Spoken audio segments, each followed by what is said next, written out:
જય શ્રી રામ મિત્રો, અમદાવાદમાં વિશ્વ હિન્દુ પરિષદ અને બજરંગ દળ દ્વારા શહેરના પ્રેમ દરવાજા, દરિયાપુર, શાહપુર તેમજ અલગ અલગ વિસ્તાર થઈને કુલ 7 કિલોમીટર વિસ્તારમાં રામ શોભાયાત્રા હતી, જેમાં અખાડા, હાથી, ઊંટગાડી, ડીજે, ભજન મંડળી, અલગ અલગ ટેબલો પણ જોડાયા હતા. રથયાત્રા બપોરે 3 વાગ્યાથી શરૂ થઈ મોડી સાંજ સુધી યોજાઈ હતી, જેમાં મોટી સંખ્યામાં લોકો જોડાયા હતા.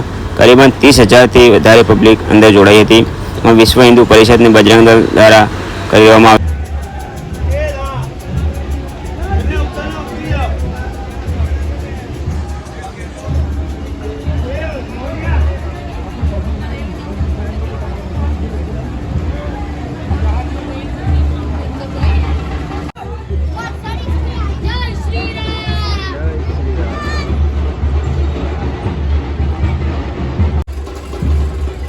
અને આમાં તમે જોઈ શકો છો ઊંટ લારી વગેરે હવે ઘણી બધી હતી, જેમાં બહેનો વગેરે નાના છોકરાઓ વગેરે અંદર બેઠા હતા અને સરસ મજાનું એક આયોજન કર્યું હતું રામનવમીનું.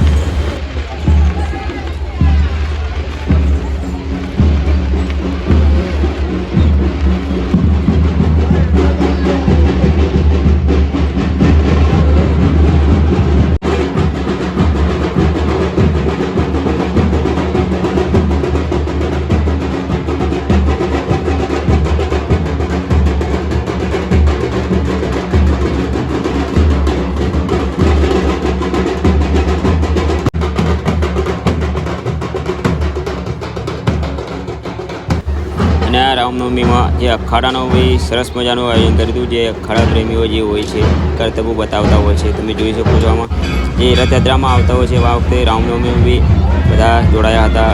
જે અખાડા વગેરે આવી રીતે નાના છોકરામાં બહુ સરસ મજાનું એક આયોજન હતું.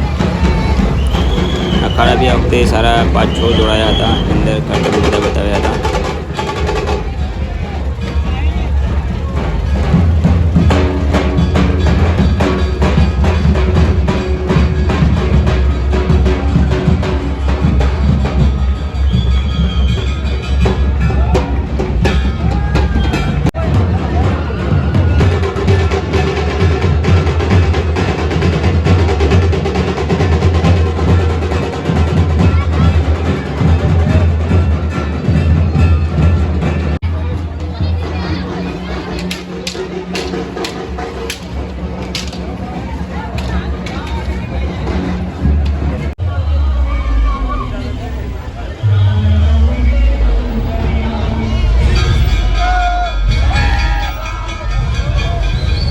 અને આ જે શ્રી રામ ભગવાન અને સીતા માતા બન્યા હતા, એ બંને પતિ પત્ની હતા.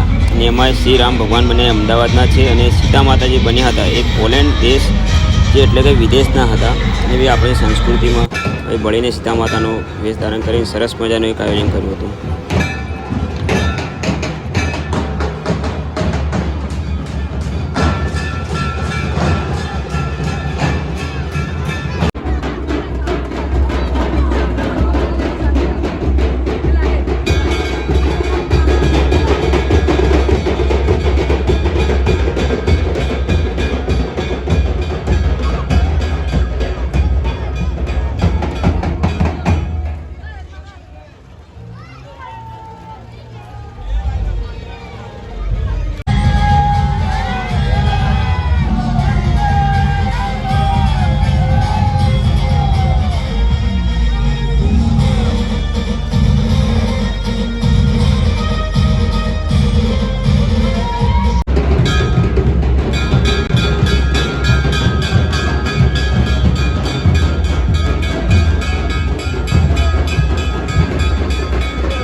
અને આ રામનવમીમાં બીએસએફ બી જોડાયા હતા.